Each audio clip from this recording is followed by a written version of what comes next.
Welcome back to the Joseph Graham Show. Today I'm with David Van Deman. Now, I met you through our good friend Gabe Arnold, and he said, Joe, you need to have him on the show. We were talking a little bit beforehand. We've kind of gotten to know each other a little bit, but not like super close yet. I know you're a Star Wars fan. I can see it. I love Star Wars too. But for people who are listening, tell us who you are, what you do, and who you help. Hi, I'm David Van Deman. I run or founded a company that I call Brand Visioneering, which is essentially foundational branding. But I take it a lot deeper than what I've seen a lot of people go. It's not about just, developing a new logo or new color palettes and website content. This is really diving into the foundational elements of your why, your core values, the unique edge is what I call it because again, I like Star Wars, I like nerdy stuff, so swords is a big thing. So that's a part of it. But really helping other small business owners, entrepreneurs develop a brand identity that actually works for them rather than feeling like they're putting on a costume when they're talking about what they do. Most of the time, I'm working with other solo entrepreneurs who have been in business about 3 to 5 years, and they're getting to a place where they don't know exactly how they need to show up. A lot of them have come from a corporate background, which was my experience as well. I spent 23 years as a quality engineer for Chrysler and Diamond Chain Company here in Indianapolis. That experience was great, but I didn't enjoy corporate life. So a lot of the people that I work with resonate with that, and they've experienced the same thing. Stepping out on your own becomes an identity shift from that corporate person to now I'm running my own thing, and what does that actually look and feel like? Mhm. No, I love that. And I think we said a few key things. I'm going to kind of go backward. Yeah, I think a lot of people that listen to this show are in that space right now. Like I still have a corporate job, but I'm starting to shift more and more and more to doing what I want to do because I have a really good skill set. Like I'm great at sales. Like that's just yeah, what I do. But I also know there's more to life than that. And I also know that big business doesn't care about their employees. I'll just say I have no problem saying it. They don't. At the end of the day, your number, they can cut you. If you own your own exactly. business, you can cut yourself, but that's about it. But when it comes to branding and hearing your voice, and I'm just Yeah, giving you my own experience. When I first did it, someone said, Hey, Joe, you should sales coach. So I just said, Oh, hey, I can help people sales coach. I didn't know how to do it. Like I knew how to like help people with sales, but I didn't know how to brand myself, talk about it, whatever. How do you help people start to get their voice and their brand and actually dial it in? Because you said two key things there. You're not just getting run of the mill salespeople or business owners, whatever. You're giving them their niche to help draw their ideal client. So how do you help them get through the yeah. fuzz? Yeah, it really is starts with those foundational things. I actually run a webinar that I call Stop the Whirlwind, which is exactly that. We all get a lot of ideas. Most people that I've worked with are more than capable of coming up with new ideas and seeking new opportunities and just opportunities to come to us as an entrepreneur because other people are attracted to what you're talking about and they're like, "Ooh, we could partner up and do something." And a lot of that sounds good on the surface, but if when I take people through identifying their core values, I go deep with it to the point of being able to write them out as actions, not just words. So if somebody says, well, honesty is my core value, that's great. What does that actually mean? Hmm. It might mean to them that they only work with other business owners who are truthful with them about where they're at with their business, the struggles they're having, and only accept people who are willing to be completely honest about that. And when you define it at that level, those values start to become a filter on a lot of those kinds of opportunities. So if somebody's saying, hey, we could partner up and do this, if they're not willing to be completely truthful about the situations, the things that they're expecting out of that relationship, then that immediately becomes kind of a red flag or saying, you know what, that opportunity isn't something that I want to pursue. So it helps filter out a lot of that noise of all those things that we all get to deal with. Um, the other parts of that, like I mentioned, your why is a big one. And we also build a very powerful vision of where it is you want to go. So identifying those things, what you actually want to do, and what truly matters to you helps to filter out a lot of that noise. And then you can build a foundation of reverse engineering when you know where you want to go, that future vision.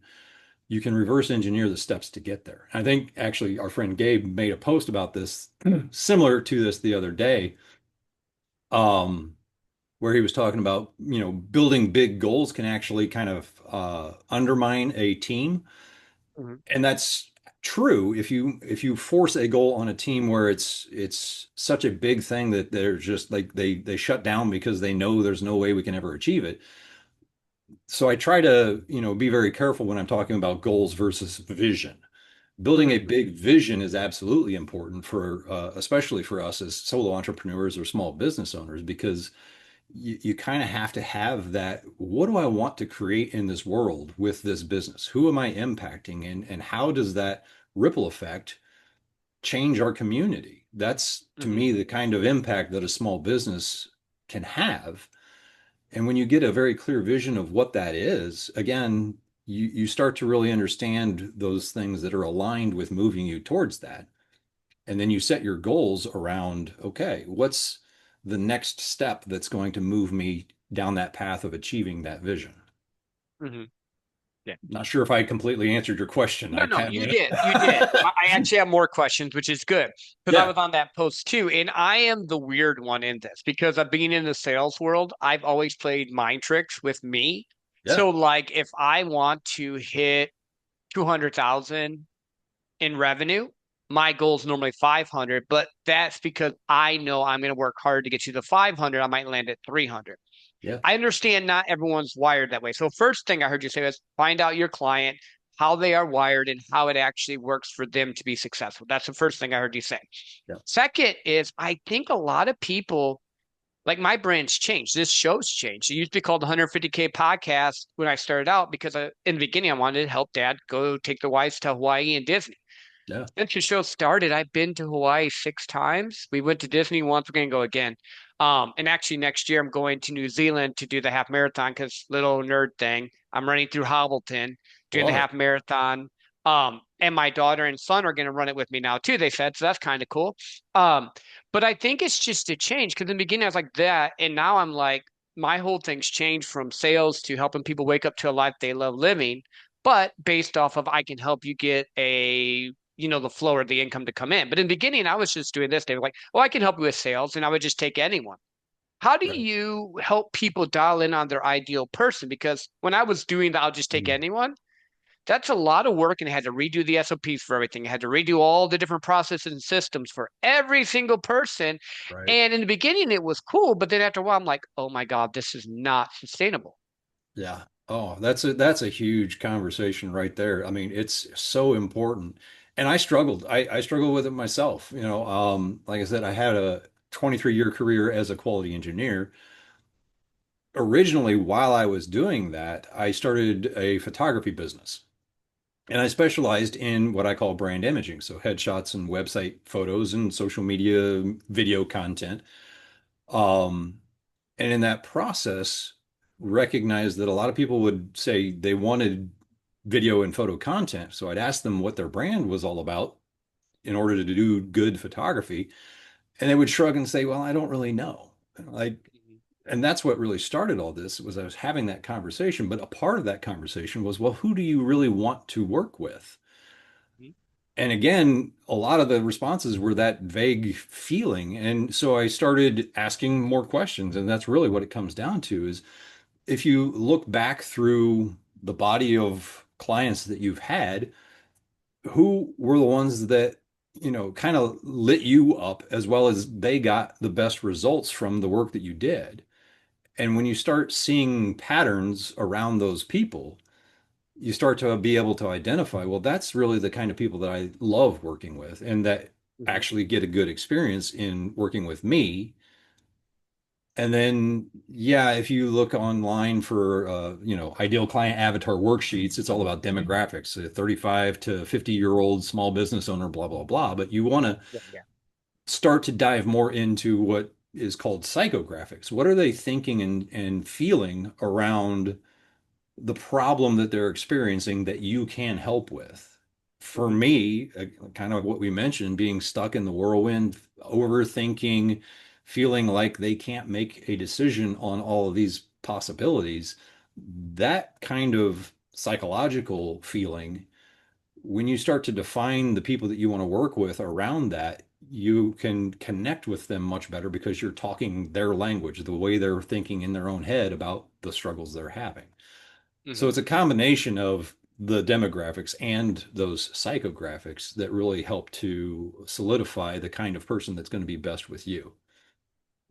And how do you get there? Like, I know how I got there, and this has been probably about a 4 to 5 year journey.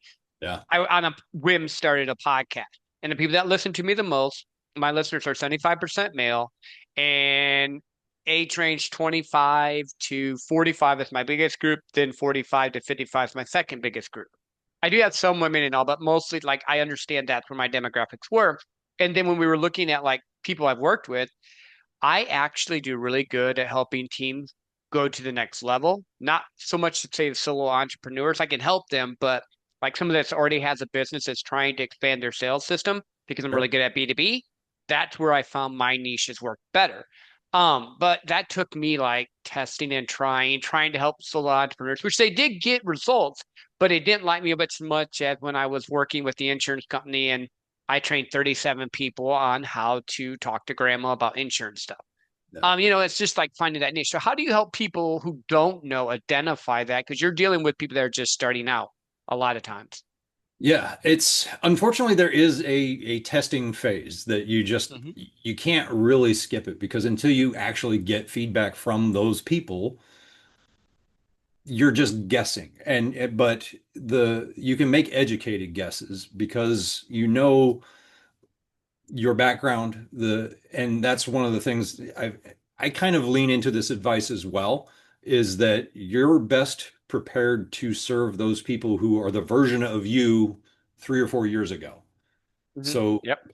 again, my background being corporate engineer for 20 years, then stepping out onto creating my own business and struggling with it a little bit, and then it transitioned from photography to branding because of the conversations that I was having. What I recognized in that process was those Hmm. conversations were both more impactful for the people I was working with and a better experience for me. I loved being able to help people in that process. Hmm. So that's where I started to really identify my own ideal clients was in them knowing that they needed help with identifying these things and building a brand that worked for them. Um, so that's what I always encourage. Yeah, base it on your own experience, the things that you know you're equipped to serve these people, Hmm. and then identify who might fit that mold the best.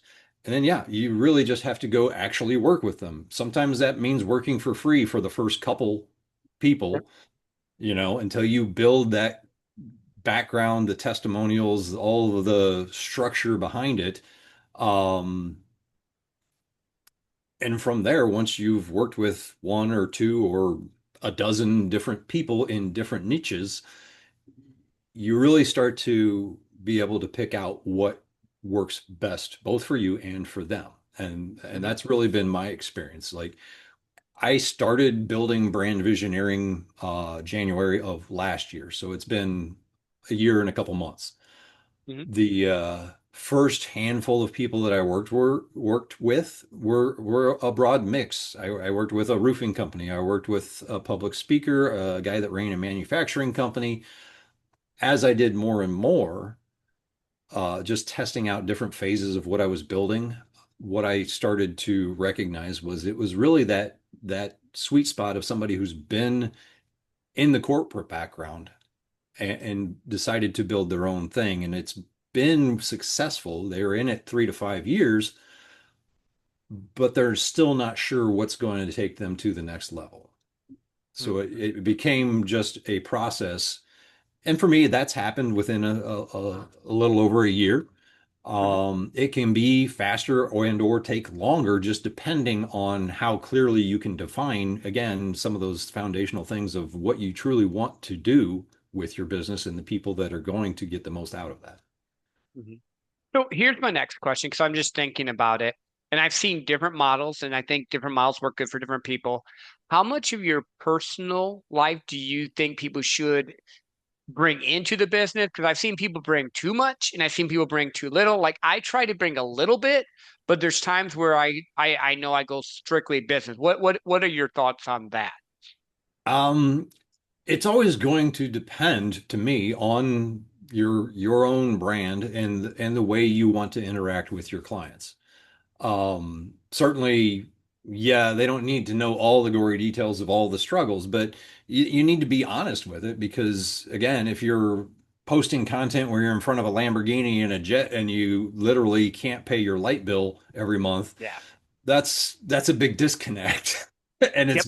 100%. it's going to fall apart. Um, but at the same time, I think you have to be human. You have to have human connection and human conversations. So being honest about, you know what, last 3 months have been a struggle, but I'm doing fine, and the family is on board and they're working with me to make sure that we cover all the expenses. That's a perfectly fine conversation in my book. Mhm. But again, they don't need to have all of the detail. Right. Um, I love talking about the transition point for me when I was in engineering and started in photography really came about because of I had been through a divorce. A buddy of mine at Chrysler told me I needed to come hang out with him at a roller derby game Hmm. and take photos of the game. And so, that was a little off the wall. I was like, "What's that?" He's like, "It's a bunch of women skating around hitting each other." I'm like, "Okay, sure. It'll get me out of the house. That's great." Yep. Uh, in that process, I fell in love with taking pictures of this game and I'd started to develop my photographic style. And they started asking me, the team started asking me to do headshots and promotional photos for them. And that was Hmm. the start of my photography business. So that story, even though, I'm talking about the fact that I had a divorce and had these things in my life, it connects because people are like, well, that's a really cool way to launch into something that you're passionate about. Hmm. No, So I love that. I think yeah, that's good. Well, because here's the thing that I thought about, because I'm just going through like even my progression with what I'm doing. yep, I don't care about cars. I have friends like I know Tony Watley. He loves cars, tons of them. I have other friends that have super. In fact, I'm going to a networking event next week, and like, oh, bring your cool car. I go, dude, I have a paid off RAV4 because I don't care about cars. But you heard me mention earlier, people know that I don't really care about cars. But I'm gonna go drop a bunch of money to go to New Zealand to run through a freaking Lord of the Rings set because I'm into it. I yeah, think it's learning to be as genuine as possible. And I think the other thing that I've realized the more that I've connected with people and I deal with CEOs, CFOs of really big companies, they're just like me and you, David. yeah, The difference is that they just achieved a different level of thing. And if you just talk to them normal, it's refreshing because everyone kisses their butt. I yeah, think too many times people think, oh, if I have a flashy Lambo and this, it's gonna be successful. I think the most successful people I know don't have hardly any of the flashy stuff. They may, like, I do know business owners that have nice cars. Don't hear them not saying, but right, you know what I mean? The ones that are really legit normally aren't flashing their stuff because they don't have to. If you have to flash it, you're just flashing people to see if they'll buy yep, from you yeah, instead of actually pulling them in. That's my thought. 100% agree. Yeah, and I mean, my uncle runs a very successful financial firm, and he is not flashy, but he has one thing that he is a little bit flashy about. He loves boats. So he's Mhm. got I forget. He just bought a new one. It's like a 46-foot cabin cruiser kind of Oh, thing. nice. That's his thing. But aside from that, he drives a Honda Pilot, and Mhm. it's very down to earth. He wears jeans and t-shirts, and occasionally if he goes to a meeting, he'll throw a sport coat on over it, but he's very grounded in everything else. And if you met him, you would never know him from any other random small business owner. Yeah. Well, but it's just who is your brand? What are you doing? Who are Yeah. you trying to connect with? What is it that you're trying to bring about? I think so many times people think that. we give them cookie cutter solutions to make it work. And that's not how it works. I can Yeah. give you systems and processes. I can help you with your brand, but it has to be you or people are going to know it's fake. Yeah. I think that's the biggest thing I've seen in the world because I've seen so many people come and go in this space. I've been in it probably, well, 4 or 5 years now. And it's like the super flashy ones are like a flash in the pan, they go away. But then you have people like Gabe who's been doing it for 20 some years, Oh, or Lorna, my friend in Canada, that's been doing it for I think 10, 15. Like it's, I think the more you get to it, I think people, especially, and this is my next question, in the AI age, I mm. think for my personal thought, the way to connect with people more is being genuinely you and being authentic and that human touch. Is that what you've been experiencing with it? Because you can automate some stuff, but not everything. Yeah. Oh my gosh. That's again, yeah. 100% agree. And the way I look at AI, it's kind of Pandora's box, right? It's open, it's not going away. So we kind of have to learn to work with it. But you still have to use it in a way that your own story, your own voice is coming through. And I see it all the time now. And I'm sure you do too. Any social media thing, if it starts off with, you're not broken, you're just fill in the blank, that to me is immediately, they just copied and pasted something from AI because Yep. that is a phrase now that AI has just, it regurgitates. And even in, some of the strategic stuff it'll spit that out. I'm like, no, don't say Yep. that. And I'm with you. so anything that have AI kind of help me write, I'm always going back and completely, rewriting it the way I would naturally speak it, Hmm. just because of that exact thing. You have to connect with people with your own human voice. Hmm. And the again, I think that's only going to compound as we move forward with AI, because people are going to get really sick and tired of hearing the same regurgitated phrasing from everything that AI does, as well as this is even social media and everything else, human psychology. We're wired to be social creatures. Even people who are introverts, they need authentic connection with other humans. So I believe as this keeps going, in-person networking and in-person events and in-person transformation is going to become more and more important because information is free anymore. You can go on ChatGPT or anything else and look up any kind of information. How do I start a YouTube channel? It will tell you Yep. how to start it. The thing that AI won't do is actually give you human experience and help somebody else, like in what we do. We're helping people through a process of learning and installing new processes in their business based on our own experience and insight of lived human reality. That's going to be much more important. Yeah. And the only caveat I'm going to throw on there is you better know your stuff. So if you're posting a lot of cool stuff online because you're getting it off of AI, then you go in a networking event and you don't know your stuff, you're killing your brand. Make Exactly. sure your voice is there. I do use AI. Like I have no problem using it because I have dyslexia and I have a little bit of I have ADHD, but so like I'll have it fix my grammar. Yeah. I program it to speak in my voice. And even when I say speak in my voice, I try to go and fix this and fix Yep. this and fix this and fix this. Um, no, I think it's here to stay. I think it's just going to evolve and it's going to help certain systems get shorter. But like you said, the in-person networking, this is how it always works. We're swinging really hard to AI right now. Everyone's like, oh, all businesses, AI. We're going to cut people. We're going to do all this AI, whatever. There's going to be another hard swing in the next 3 to 5 years back to relationship. Oh, Yep. let's just go get a coffee, David. Oh, let's just go actually meet face to face because I'm tired of this virtual meeting. And oh, wait, is that even you or is that your virtual guy talking to me and in a thing now? Because that actually, there's some people that are working on that right now where they can do like actual meetings and have AI like show up with their face, their function, and all. I don't think it's Oh, there, but it's coming. Like if you yeah. look at all this space, think of it this way. This is nerd brain again. This was a Star Trek prop in the 50s and 60s. Yep. Now everyone has it in their hand. People don't Yeah. think about how fast like the idea and ideas are now. I think they say AI is like doubling its knowledge every 3 to 6 months. It's probably quicker than that now, but it's just like crazy fast. So what was new 3 months ago, it's old. Yeah. Yeah. It's just wild. I think that's 100% true. Like and I've seen exactly what you said, not necessarily to the point of somebody like logging into a Zoom call and it's an AI avatar of them speaking, but I could see it happening. And I've seen enough to where people are building their AI clone and Yep. using it to do social media content.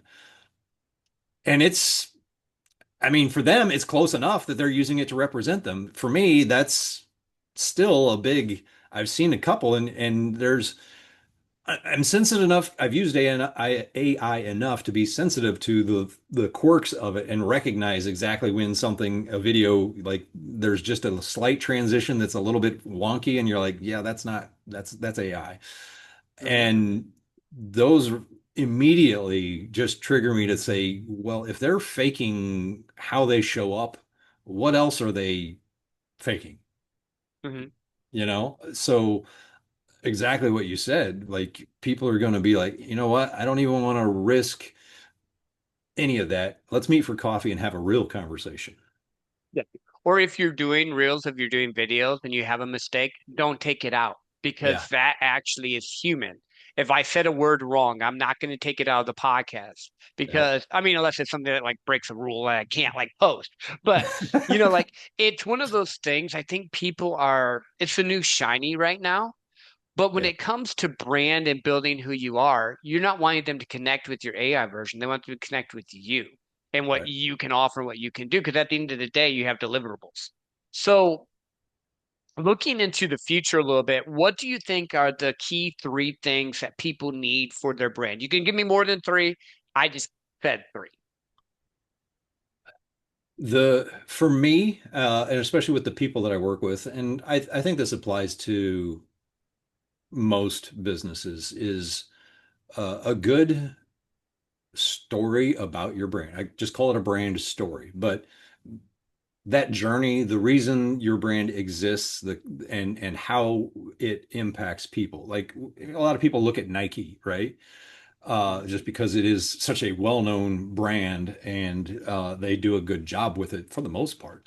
Um, they're not selling apparel and shoes in their marketing. They're selling an identity of being a performance athlete, even if Mhm. you're just somebody at home who wants to jog a little bit, or even if the only athletic thing you ever do is to run to the fridge during halftime shows. It's people identify with the story that Nike is telling about Mhm. whatever your ability is, you can be an athlete. You can find your greatness. That's Nike's message. That's their story that they're telling the world. And it's a good story. People really connect with that. Um, so finding that for your own business, or your own personal brand, whatever that is, I think is absolutely critical because that's how people are going to really connect with you. Now, again, as we've just said, it has to be an authentic story. You don't want to just make something up because people will notice eventually something will happen to where that falsehood comes out. Mhm. But, when you build it in an authentic way and you can talk through your experiences, your journey and how it relates to everything, that creates something that people are interested in following because it's human. Mhm. Um, that's the main one to me. Um, the other would be, again, kind of as we touched on it, is vision, figuring out where you want to go with all this. One of my core values is learning, and I reflect that in a lot of things because I think that when you're done learning, if you decide that there's nothing left for you to learn, then really you're done. You start falling Mhm. behind. You start just everything else erodes because, well, the world continues moving forward whether you want to or not. Right. That's like AI. It's everything continues to evolve. And if you just settle for where you're at, then eventually, yeah, you lose relevance. Mhm. No, So that makes sense. those are kind of the two that are really the key to me is developing a good story, having a vision of where you want to go. Three, again, I always lean into the core values just because that's the foundation of who you are. And a lot of people are like, well, that's just poster stuff that corporate people put up on the wall to sound good and reflect something to their employees that they don't ever live. To me, core values have to be something that is actually how you show up and lead and how you live your life Mhm. and run your business. It's got to be something that is the way I frame it is even on your worst day. If when you're exhausted, you're frustrated, you're sick, the kid was late getting to school because they couldn't find their favorite sweatshirt. In that moment, what are the things that you won't negotiate or won't Mhm. backtrack on? I can't think of the word that I typically use there, but like honesty and integrity, those kinds of things, if those are really truly your core values, and Mhm. maybe they're not, some people are like they're willing to fudge the truth a little bit in order to serve people in another way. That's okay. I don't think there's anything right or wrong when it comes to core values, but they have to be yours. Mhm. No, I'm with you. I'm actually the funny one. If you go to my Facebook page, I have my mission statement, core values pinned. Yeah. Like literally, just because this is what it is. But it's not like the corporate little pretty things. It's just like, Yeah. honestly, it's funny because we're talking about AI. I played with AI. I said, well, what are my core vision? What is my mission statement? And it started listing all the different stuff.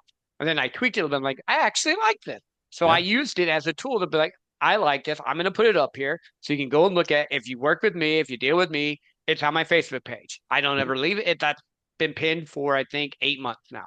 And I haven't Cool. changed it because I'm like, oh, I like it. And then every once in a while when I'm on Facebook, I just share it because I want people to know, hey, this is what I feel.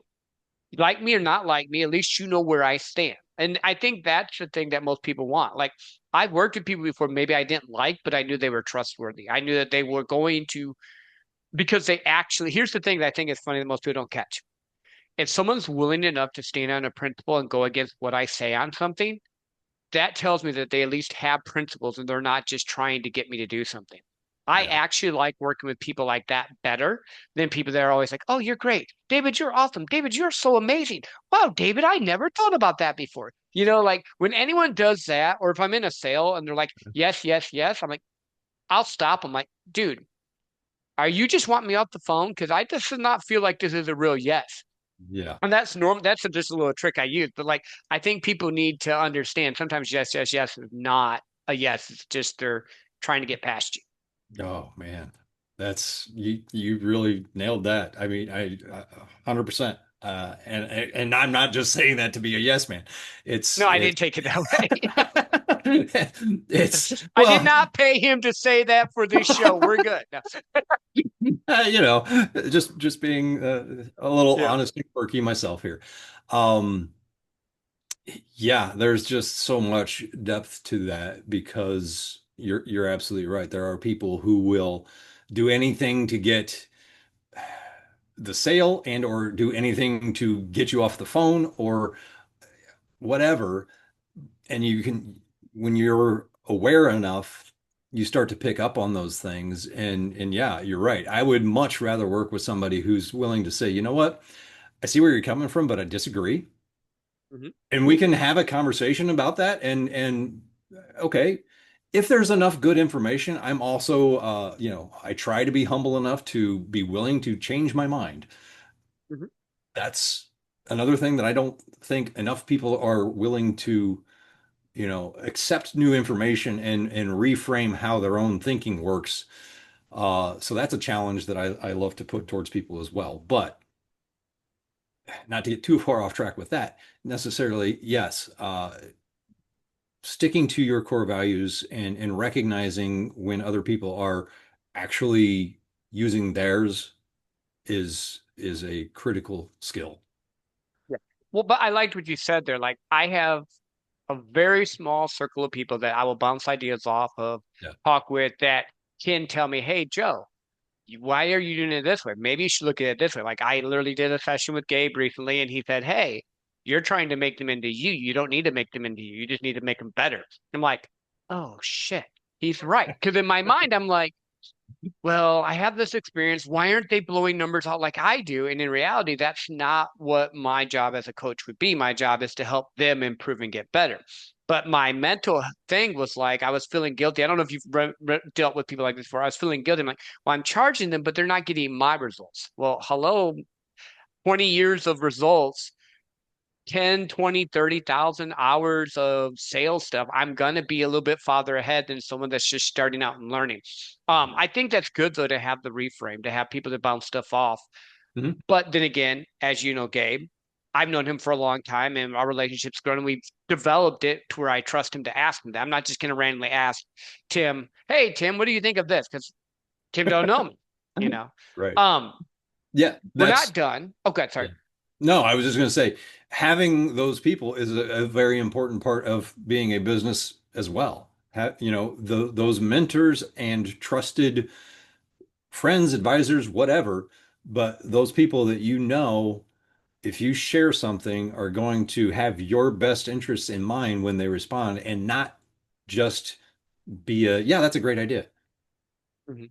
Yeah, yeah. Or in your network is it opens doors for you, but it's also something you should guard.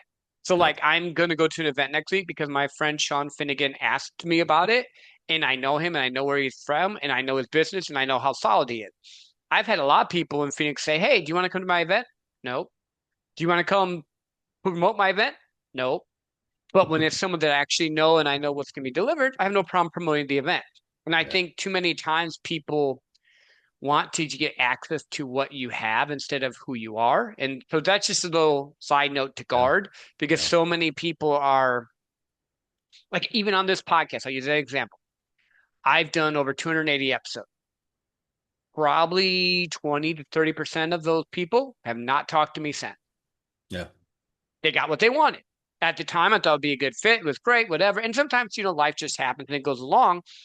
But it's just par for the course. Know that some people aren't always having your best interest. Sometimes people are wanting to use your tools, but that's fine if you know what the game is and they know what it is. I think that's the thing most people have to understand with business. Some people are here for a season, some people are here for life, and some people are here for a half a second and then you want them out as fast as possible.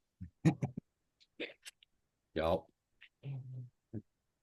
And yes, sometimes you have to be willing to fire a client. I, I Oh, yes. I've not in my photography business, I had to do that twice. Uh, Hmm. in the branding space, I've not yet run into that, but there have been those moments. Yeah, you're Yeah. like, oh, an initial call and everything else sounded great, but then once you actually start working, there's a lot of red flags that keep coming up, and Mhm. eventually it's just like, you know what? I don't think I'm the best fit for what Yeah. you need, and yeah, I did that recently. I'm with you. There was a company I was working with, they were a startup and they thought that what I told them I could do and what they actually needed were two different things. So yeah. once we got into the minutia and all, I finally just got with the guy and said, hey, you know what? I don't think I'm this good of a fit. You need more one-on-one. You need more hours in the day. That's not what we contracted. So we're just gonna break now. And I'm going to wish you well. And if you want, I can give you some referrals from people that maybe can give you some more of the hands-on that you need. Because what he was looking for was not what we had talked about in the beginning. And he kept trying to add stuff. I'm like, that's not what we talked about. I don't have the bandwidth to do XYZ. Because you have to understand you have to protect your profit, but you have to protect your mental health and the ability to do what you need to do too. Because Yep. sometimes the money's just not worth it. It's not Yeah. like a bad thing, but sometimes the money's, and like I walked away from a $5,000 deal. Yeah. It's fine because at that time I knew it would have been way more hours and effort and energy for that than if I went and put it in somewhere else. Yep. I know we've talked about a lot of different things. We're not done yet, but where can people find you? It's a great question. Primarily right now, on Instagram, brand.visioneer is my tag. I'm also in the early phases of a YouTube channel that is Brand Visioneering. I do have a website. It's not quite live just yet. I'm hoping in the next couple of weeks it will be, but that is simply brandvisioneering.com. Awesome. Cool. Yeah, and we'll drop those in the show notes and all. So I'm going to shift just for a little bit to more fun. I say fun stuff because you are a Star Wars fan, all Oh that yeah. type of thing. Do you what? my daughter's really big into this. Are you like, I love all the Star Wars? Are you like locked in? Like she's locked in on Old Republic. She Yeah. loves the Old Oh, Republic. She loves the Clone Wars. She uh-huh. hates the new stuff. Okay. That's just her. So Uh, do you have like a era you like, or are you like old school? Like I like the original trilogy, and I like the right. Mandalorian, and I like Andor. Those are like probably my top ones. Yeah. Oh man. I'll start with I love all of it, but what you just said about your daughter, like I love the Old Republic comics. Like I don't I've got a closet full of them. And those stories to me are just fascinating. Yeah, the original trilogy is absolutely up there. Mandalorian was fantastic. I understand a lot of people when they have their issues with the sequel trilogy and some of the storylines with Rey and Finn. Like I get it, but at the same time, I still love watching those movies just because it's in the universe and it immerses me and I enjoy them even though there are the gaps and the inconsistencies and whatever. Like it's I don't want to say it's fine, but I still find myself just enjoying that universe, Mhm. regardless of any of those issues. But do you think in another like 10 to 20 years they'll become like the prequel? Because when the prequels came out, everyone screamed, "Oh, this is horrible. Why did they make Anakin that way? Why did they do blah blah blah?" And now those same people love Anakin and love the prequels, and it's the sequels that suck. Now, I'll be honest with you, I didn't mind the prequels. I like the originals. The last three I've watched a little bit. I wasn't as into them, but that's Yeah. just because I like Legends Luke, and they made Luke not a legend in this. That part I didn't like, but I Right? get it. They did that in Wheel of Time. I'm the big fancy thing. So I read the books, and then they tried to Yeah. do a show, and it was completely different. I understand that aspect, but I was just wondering your thoughts. Yeah, I mean I do think as time goes on, maybe they'll revisit. I don't know what the plans are by any means, but if they revisit some of the storylines with Ray and Finn and God, what's his name?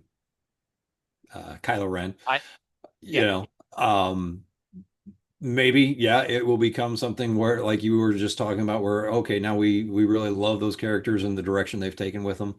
Um, the I guess to me, it's like I'm not in charge of that story, so Yeah, I got you.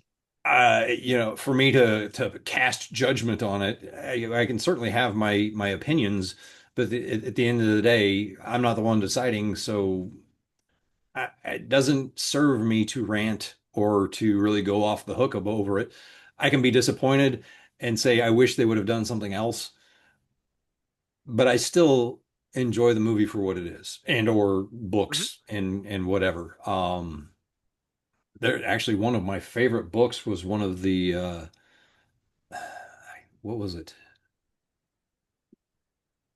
They made a series of books that was just kind of off the hook stuff. There was one that was it was done in black and white and it was almost a comic, but it was a novel. Um, Kind of like the What If series from Marvel, but it was Mhm. in Star Wars universe. I've not read it. It sounds cool, but I've not read it. Yeah, there was one novelization that was a story of a Jedi, but he actually kind of started to recognize a lot of the inconsistencies with the Jedi. And it was like he was this samurai and had an R2 unit that had this weird little oriental hat that it wore all the time. It was an Nice. interesting, but the story just really grabbed me. I need to find that book again and reread it. I can't remember it, and that's now it's going to bother me. Sorry. Well, I mean, this does just go back into the branding aspect of it Yeah, though, because like literally we just took 5, 10 minutes and talked about Star Wars because we both love it. But the only reason we love it is because they branded it right. I like Marvel better than DC, but the new Superman made me like DC again because James yeah, Gunn did Guardians of the Galaxy, which he makes me laugh. You make me laugh. I'm in. yeah. Um, Before I let you go, was there anything on branding, life in general, any words of wisdom you wanted to leave our audience with? Wow. The main thing for me, especially when it comes to just branding in general, is a lot of people just focus on the surface level stuff that you see. I talk about branding like the iceberg metaphor is the easiest way to associate it, right? Everything that you see, your logo, your website, your social media content is all the stuff above the waterline that is the top of the iceberg. The strategy and building your story and building your voice and all of the things that support all of those visuals, your logo has to come first. That's Mhm. the structure underneath that supports all of that brand expression is what I call it. The so where most people go wrong is they start a business and they say, I need a logo and I need a website. And they don't think about all the stuff that really helps make that work together. Mhm. Going back to Nike, the Nike swoosh, right? That swoosh means nothing without the story of Nike talking about you can be a great athlete. They could have picked anything as their logo. And 40 years into hearing Just Do It and Find Your Greatness, we would love that logo just as much as we love the swoosh. Mhm. So focus on the story, the foundations, the humanity of your brand first before you go out and say, this is going to be my logo and this is my website and this is the content I'm going to talk about. No, I love that. David, thank you for being on. And like you said, Absolutely. do a deep dive actually. Figure out what it is you want to do.